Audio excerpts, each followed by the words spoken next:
Okay my dear student, तो अब हम लोग इस स्टेज पे आ गए हैं कि हम लोग अब एडजॉर्प्शन और एब्जॉर्प्शन के बीच के डिफरेंस को, अंतर को हम लोग समझ सके। मैं थोड़ा सा यहाँ पर पेन का कलर चेंज कर रहा हूं। मैं ए के बाद लिख रहा हूं डी और पढ़ रहा हूं एडजॉर्प्शन। ए के बाद मैं लिख रहा हूं बी और इसे पढ़ रहा हूं एब्जॉर्प्शन। अब देखिए, अगर मैं बात कर रहा हूं एडजॉर्प्शन का, तो एडजॉर्प्शन में लिक्विड और गैस के मॉलिक्यूल कहां पर आके जमा होते हैं? सरफेस पर। तो कहा गया कि एडजॉर्प्शन जो है ये सरफेस पर होने वाला प्रोसेस है। लेकिन एब्जॉर्प्शन के बारे में बात करेंगे स्टूडेंट, तो एब्जॉर्प्शन में हम लोग क्या देख रहे थे कि लिक्विड और गैस का जो मॉलिक्यूल है वो अंदर वाले पोर्शन में, मतलब सॉलिड के बल्क में चला जाता है। तो इसीलिए हम लोग कहते हैं एब्जॉर्प्शन जो है वो बल्क में होने वाला प्रोसेस है। ये था पहला डिफरेंस।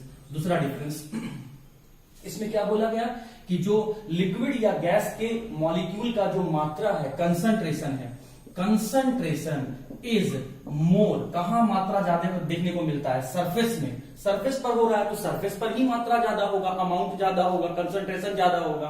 तो concentration of substance is more on the surface as compare to the bulk. मैं काम की बातें लिख रहा हूं, नोट्स में आपको डिटेल से मैं लिख के दे दिया हूं। जितना जरूरत है मैं उतना ही कीवर्ड को मैं सिर्फ यहां पर लिख रहा हूं। तो एडजॉर्प्शन सिर्फ सरफेस पर होता है, एडजॉर्प्शन सिर्फ सरफेस पर होता है, इसीलिए सब्सटेंस का मात्रा सरफेस पर ज्यादा होता है। इसमें हमें क्या देखने को मिला कि लिक्विड और गैस के मॉलिक्यूल कहां चले गए? बल्क में चले गए। तो हम कह सकते हैं यहां पर सब्सटेंस का मात्रा कहां ज्यादा होता है? बल्क में ज्यादा होता है, बल्क में। लेकिन हम लोग कह सकते हैं अच्छा बल्क में हर जगह सेम होता है, बल्क में हर जगह सेम होता है। यहां पर क्या होगा स्टूडेंट, ध्यान दीजिए कि ये वाला पोर्शन क्या है? ये वाला पोर्शन आपका सरफेस है। तो देखिए यहां जमा हुआ, यहां जमा हुआ, थोड़ा यहां जमा हुआ, लेकिन नीचे वाले पोर्शन में नहीं जा सका। तो आप यहां पर क्या देख रहे हैं कि सरफेस पर कंसंट्रेशन आपका यहां पर ज्यादा दिख रहा है as compare to the bulk. लेकिन अगर आप बात करेंगे एब्जॉर्प्शन में, तो एब्जॉर्प्शन में क्या होता है? लिक्विड और गैस का मॉलिक्यूल बल्क में चला जाता है और बल्क में हर जगह चला जाता है, बल्क में हर जगह चला जाता है। तो हर जगह हमें मात्रा बराबर दिख रहा है। तो इसीलिए हम लोग कहेंगे कि एब्जॉर्प्शन में लिक्विड या फिर गैस का अमाउंट और कंसंट्रेशन हर जगह सेम रहता है, same through out the material. देखो इस डायग्राम से समझो, कंफ्यूज नहीं होना है।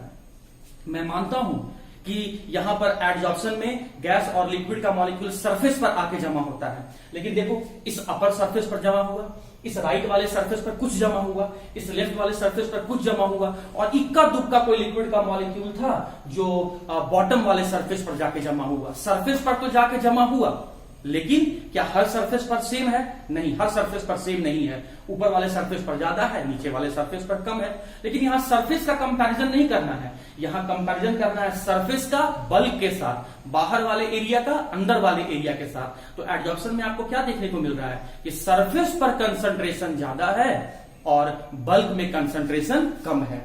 इसमें क्या देखने को मिला कि लिक्विड और गैस का मॉलिक्यूल कहां चला गया? अंदर वाले एरिया में, बल्क में गया, और बल्क में हमें हर जगह लिक्विड का या फिर गैस का अमाउंट, कंसंट्रेशन सेम दिख रहा है। तो इसीलिए हम लोग कहते हैं कि अगर एब्जॉर्प्शन हुआ है, अगर लिक्विड और गैस का मॉलिक्यूल सॉलिड के बल्क में गया है, तो वो बल्क के हर रीजन में, अंदर वाले हर पोर्शन में एक समान ही आपको देखने को मिलेगा। एग्जाम्पल कंसिडर करो बच्चे रसगुल्ले का।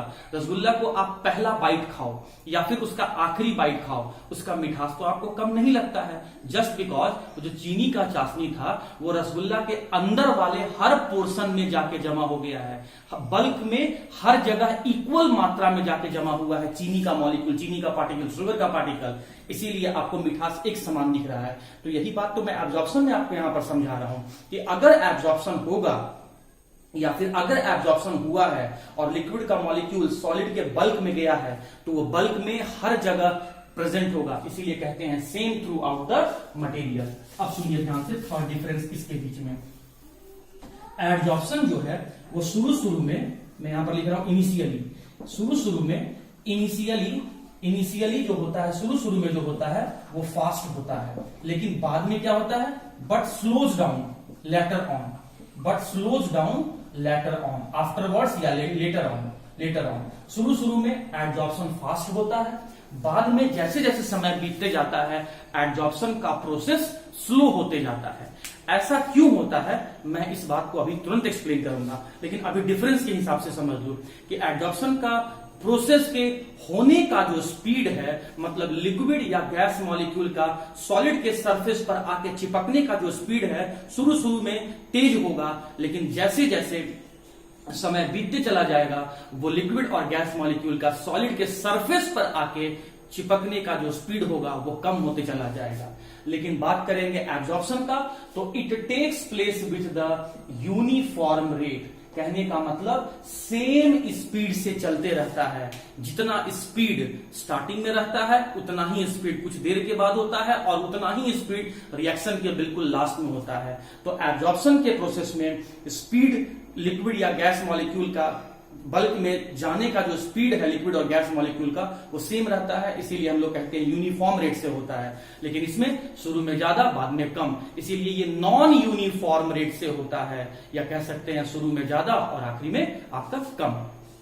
उसके बाद स्टूडेंट पॉइंट नंबर अगर हम 4 पे बात करेंगे तो ये टेम्परेचर पर डिपेंड होगा, ये टेम्परेचर डिपेंडेंट होगा, ये टेम्परेचर डिपेंडेंट होता है। लेकिन माय डियर स्टूडेंट ये टेम्परेचर डिपेंडेंट नहीं होता है, ये टेम्परेचर डिपेंडेंट नहीं होता है, टेम्परेचर पर डिपेंड नहीं करता है। और अगर 5th पॉइंट में बात करेंगे तो ये एक्सोथर्मिक प्रोसेस है, एक्सोथर्मिक प्रोसेस है। लेकिन अगर हम इसके बारे में बात करेंगे तो एब्जॉर्प्शन जो है वो आपका एंडोथर्मिक प्रोसेस है। इसका मतलब क्या होगा?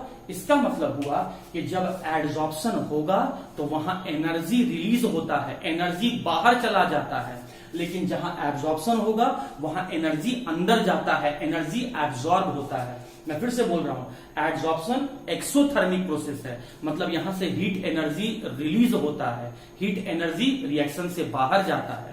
एब्जॉर्प्शन एंडोथर्मिक प्रोसेस है, मतलब यहां हीट एनर्जी एब्जॉर्ब होता है, यहां हीट एनर्जी आपको लगाना पड़ेगा, हीट एनर्जी यहां आपको लगाना पड़ेगा, यहां हीट एनर्जी आपको मिलेगा, हीट यहां रिलीज होगा, हीट यहां एब्जॉर्ब होगा। तो उम्मीद करता हूं स्टूडेंट कि एब्जॉर्प्शन और एब्जॉर्प्शन का आपको डिफरेंस समझ में आ गया होगा। और अगर जोड़ना चाहते हैं तो 6 डिफरेंस में आप क्या जोड़ेंगे, मैं ऊपर लिख देता हूं। 6 डिफरेंस में क्या लिखेंगे आप? मैं यहां पर कह रहा हूं वाटर वेपर, और यहां पर भी मैं कह रहा हूं वाटर वेपर। अब बताओ कि सॉलिड में क्या ले लूं, एब्जॉर्बेंट के रूप में क्या ले लूं कि वो एब्जॉर्प्शन का एग्जांपल हो जाए। तो H2 vapour on silica gel अगर बोला जाए तो ये एब्जॉर्प्शन का एग्जांपल है। और H2 vapour water vapour, H2O vapour water vapour को जब एनहाइड्रस कैल्शियम क्लोराइड के साथ अगर लिख दिया जाए तो ये आपका एब्जॉर्प्शन का एग्जांपल है, एब्जॉर्प्शन का एग्जांपल है। तो उम्मीद करता हूं कि एब्जॉर्प्शन और एब्जॉर्प्शन के बीच में आपको जो डिफरेंस है ये पॉइंट आपको समझ में आ गया होगा।